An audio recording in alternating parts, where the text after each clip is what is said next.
Have you ever wondered why some people seem to effortlessly attract success, while others struggle no matter how hard they try?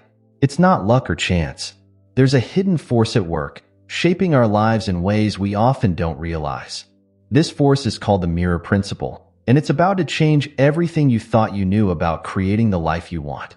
Imagine a world where your deepest desires become reality, where everything you touch turns to gold. Sounds too good to be true, right? Well, it's not just possible. It's the way the universe actually works. But here's the catch. To harness this power, you need to look within and face some hard truths about yourself. Are you ready for that? Because if you are, you're about to discover a secret that can revolutionize your life. The mirror principle isn't some complex technique or strategy. It's simpler and more powerful than that. It's about becoming the person you want to be on the inside before you see the results on the outside. Think about it. If you want to be a millionaire, you need to think, feel, and act like a millionaire first. Otherwise, you'll keep jumping from one get-rich-quick scheme to another, wondering why nothing ever sticks. Here's the first big lesson. If you don't change on the inside, nothing will change on the outside. This is the heart of the mirror principle. Master this, and you'll have the key to turning everything you touch into gold. But be warned. This journey will force you to face your own demons and look at parts of yourself you might not like. It's not always easy, but it's worth it. Let's dive deeper into how the mirror principle works. Imagine reality as a giant mirror that reflects two things: how you see yourself and how you see the world around you. It's like having a friend who always agrees with what you say about yourself, even if it's not true. If you look in the mirror and think, "I'm not good enough," guess what? The world will show you all the ways you're not good enough. If you believe you're bad with money, life will give you more reasons to be broke. It's not because the world is against you. It's because you're telling it what to show you. This mirror doesn't just reflect your thoughts, it amplifies them. So when you say, "I can't do this," the mirror shouts back, "You're right. You can't." It's like having a super loyal friend who always backs you up, even when you're putting yourself down. But here's the good news. You can change what the mirror shows you.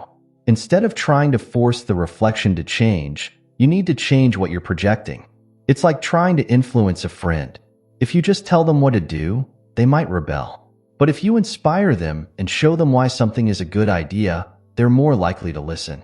So, how do you start changing your reflection? It begins with your identity and your worldview. You need to create a new version of yourself in your mind. Ask yourself, who do I want to be in 10 years? What kind of person achieves the things I want to achieve? What does that person believe about themselves and the world? Once you have a clear picture, start living as if you're already that person. Create powerful statements about who you are and how you see the world. Say things like, "I am worthy of success," or "The world is full of opportunities for me." At first, it might feel fake, but if you keep at it, day after day, something magical happens. The world around you starts to change to match your new self-image. Remember, this doesn't happen overnight. It takes time, practice, and patience. But if you stick with it, you'll see your reality transform before your eyes. Even if your goals seem impossible now, that doesn't mean they'll stay that way. Everything takes time, but don't let fear stop you from achieving something extraordinary. Now, let's talk about why things don't change instantly when you start applying the mirror principle. It's all about understanding the difference between your inner world and the physical world around you. In your mind, you can create any image instantly. Close your eyes and boom. You can picture yourself on a tropical beach or in a mansion. But in the real world, things take time to show up. This is because the physical world is dense and has to follow certain rules. It can't just poof things into existence like your imagination can. This is why patience is so important when you're trying to change your life. You have to hold on to your new beliefs and self-image long enough for the physical world to catch up. It's like planting a seed. You don't see the plant right away, but if you keep watering and caring for it, eventually it grows. A lot of people give up too soon because they don't see instant results. They create a new identity and worldview, expecting their goals to magically appear. When it doesn't happen right away, they get discouraged. Their mood drops, and with it, their belief in the process. Here's the interesting part. Often, just when people are about to give up, that's when their manifestation finally shows up. But because they've been feeling negative, the result might not be as great as they hoped. Then they start feeling bad again, and the cycle continues. This creates a kind of wave in their life, with ups and downs that seem never-ending. The key to breaking this cycle is to stay loyal to your new identity and worldview, no matter what. Even when things look bad, keep believing in the person you want to become. This consistency is what leads to big, lasting changes in your life. Think of it like this. Your thoughts and beliefs are like a radio signal you're sending out to the universe. If you keep changing the station, you'll never hear a full song. But if you stay tuned to one station, eventually you'll hear the music loud and clear. Remember, the mirror of reality doesn't just reflect your thoughts. It reflects the deeper content of those thoughts. If you keep complaining about your job, your boss, or your bills, you're not just putting negative energy out there. You're specifically asking for more of those things to complain about. This is why it's so important to focus on what you want, not what you don't want. Instead of saying, I hate my dead-end job, try, I'm grateful for the opportunity to grow and find a better career. Instead of, I hate my bills, try, I'm thankful for the services these bills provide, and I'm excited to increase my income. The more you complain about what you lack, the more reasons the universe gives you to complain. But when you focus on gratitude and what you want to create, you start to see more reasons to be grateful and more opportunities to achieve your goals. This is the fundamental difference between a scarcity mindset and an abundance mindset. It's not about ignoring problems or pretending everything is perfect. It's about choosing where to put your mental energy. Do you want to feed the weeds in your life or water the flowers? To apply this in your daily life, start by focusing on what you already have and what you want to create. Take a moment each day to appreciate your progress, your loved ones, and the good things in your life. Then, spend time visualizing your ideal future. How does it look? How does it feel? You don't need a crystal clear image, just a general sense of what you want is enough. As you keep doing this, you'll notice something amazing. The gap between your current life and your dream life starts to shrink. You'll find yourself taking actions you never thought you would, pushing the boundaries of your comfort zone. This is the mirror principle in action, reflecting back to you the expanded version of yourself that you've been cultivating in your mind. Here's the continuation of the script, covering sections 4, 5, and 6 of the outline. Now, let's talk about why trying to copy chosen ones just doesn't work. It's natural to want what they have. We see their amazing gifts and think, if I do exactly what they do, I'll get the same results. But here's the thing, it's not that simple. Trying to be someone else is like wearing shoes that don't fit. You might be able to walk in them for a bit, but soon enough, you'll start feeling uncomfortable and might even trip. I remember when I first started on my spiritual journey, I saw all these spiritual leaders and thought I needed to act just like them. I tried to meditate for hours, speak in a certain way, and even dress like them. But you know what? It felt fake. I was so busy trying to be someone else that I wasn't being true to myself. And guess what? People could tell. They could sense that something was off. The problem with imitation is that it's just surface-level stuff. You might be able to copy someone's actions, but you can't copy their inner world, their experiences, or their unique connection to the spiritual realm. It's like trying to become a master chef by just copying their recipes without understanding the principles behind cooking. When we try to imitate chosen ones, we're actually holding ourselves back. We're not allowing our own unique gifts to shine through. It's like trying to force a square peg into a round hole. It just doesn't fit. And in the process, we might miss out on discovering our own special talents and purpose. Now, let's dive into what really sets chosen ones apart. Their inner world. It's not just about what they do on the outside, but what's happening on the inside that makes all the difference. Chosen ones have a unique way of seeing the world and their place in it. It's like they're tuned into a different frequency that most of us can't hear. Imagine your mind as a garden. For most of us, this garden might have a mix of flowers and weeds, positive thoughts and negative ones. But for chosen ones, their mental garden is carefully tended.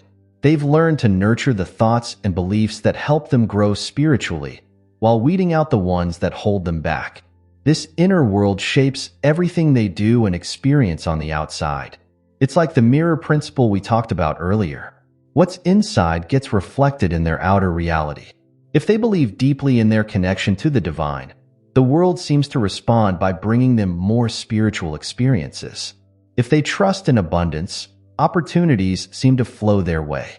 For example, a chosen one might wake up and see the world as full of possibilities and divine guidance. They might look at challenges as opportunities for growth rather than obstacles. This outlook then influences how they interact with others, make decisions, and navigate their day. It's not that they don't face difficulties, but their inner world gives them a different perspective on these challenges. Now, here's something really important to understand. You can't rush spiritual gifts or force them to appear. This is where divine timing comes into play. It's like trying to make a flower bloom faster by pulling on its petals. It just doesn't work that way, and you might end up damaging the flower. Divine timing is all about trusting the process and understanding that everything happens when it's meant to. It's like planting a seed. You can water it and give it sunlight, but you can't control exactly when it will sprout or how fast it will grow. The same goes for spiritual growth and the development of spiritual gifts. I remember when I was younger, I was so impatient to develop my spiritual abilities. I wanted to be able to meditate for hours, have profound visions, or heal people instantly. I tried to force it, practicing for hours and hours, getting frustrated when nothing seemed to happen. But then, one day, when I least expected it, I had a profound spiritual experience. It came when I had finally let go of my expectations and just allowed myself to be present. This is why patience is so crucial on the spiritual path. Chosen ones understand this. They know that their gifts and abilities unfold in their own time, guided by a higher wisdom. They don't try to rush the process or compare their journey to others. Instead, they focus on being open and ready for when those gifts do manifest. It's like preparing for a special delivery. You don't know exactly when it will arrive, but you can make sure you're ready to receive it. This might mean working on yourself, clearing out negative beliefs, and staying open to guidance. The key is to trust that everything is unfolding as it should, even if you can't see the whole picture right now. The mirror cycle, mastering your reality. Now, let's dive into something that will truly change everything for you. The mirror cycle. Once you understand and learn to manipulate this cycle, you'll no longer feel uncertain about your actions. You'll literally see reality changing before your eyes. It all starts with observation.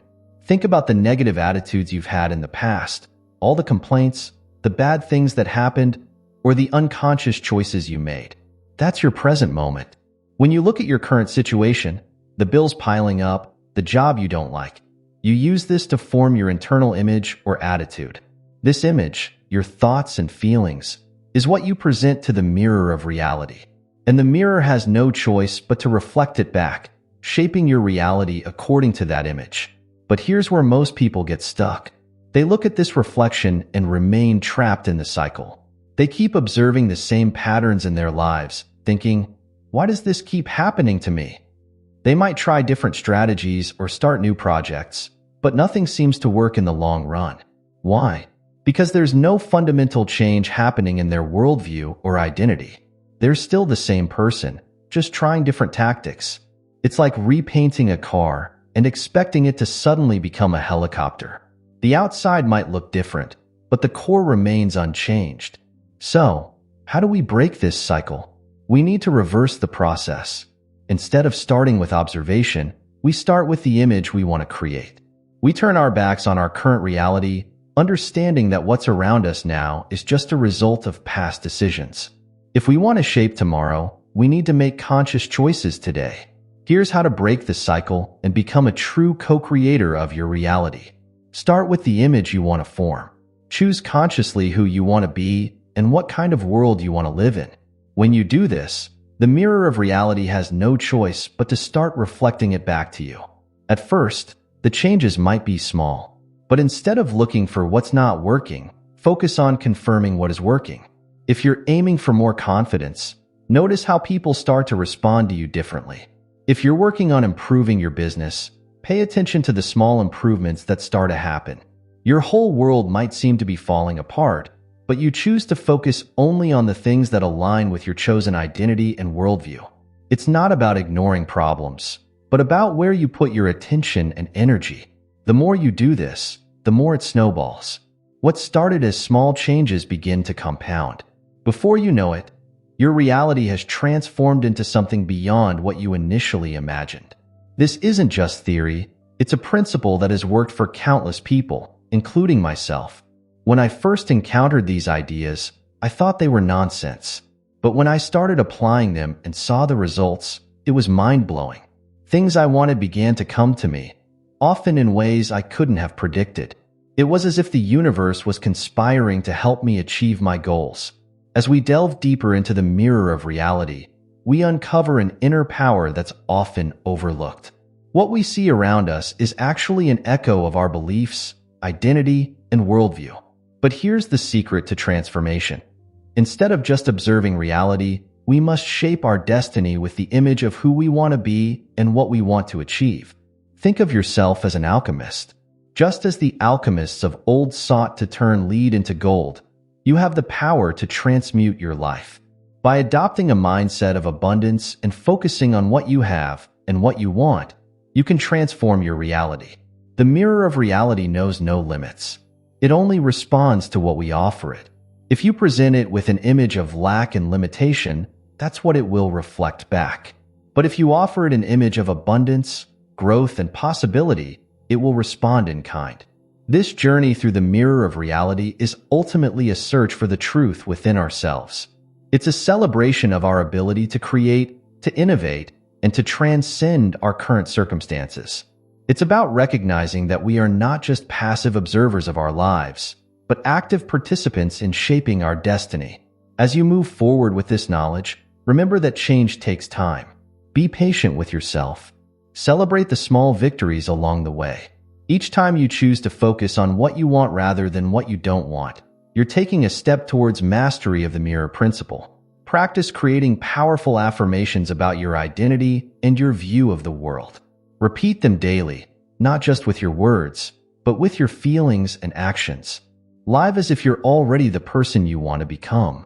As you do this, watch how the world around you begins to shift and change to match your new self-image. Remember, the mirror of reality doesn't just reflect your conscious thoughts. It reflects the deepest content of your being, your beliefs, your expectations, your sense of self. So work on changing these at the core level. It's not just about positive thinking.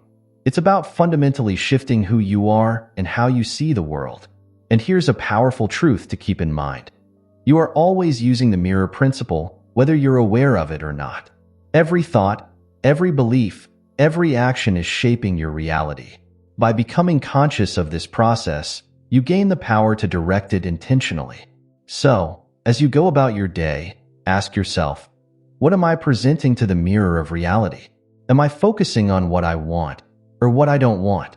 Am I living as the person I want to become, or am I stuck in old patterns? By continually asking these questions and adjusting your focus, you become the master of your own destiny. As we wrap up this exploration of the mirror principle, remember that you now hold a powerful key to transforming your life. You've learned that reality is a reflection of your inner world, that patience is crucial in manifesting your desires, and that you have the power to break free from old cycles and create a new reality. This journey of transformation is not always easy. There will be times when you doubt yourself, when old patterns try to reassert themselves. But remember, every time you choose to focus on what you want, every time you act as the person you want to become, you're reshaping your reality. The mirror principle is not just a concept, it's a way of life. It's about taking responsibility for your reality and recognizing your power to change it. It's about understanding that every thought, every belief, every action is a brushstroke on the canvas of your life. So, what reality will you choose to create? What image will you present to the mirror? The power is in your hands. Use it wisely, use it with intention, and watch as your world transforms before your eyes. Remember, you are the alchemist of your life. You have the power to turn the lead of your current circumstances into the gold of your dreams. It all starts with the image you hold in your mind and the beliefs you hold in your heart.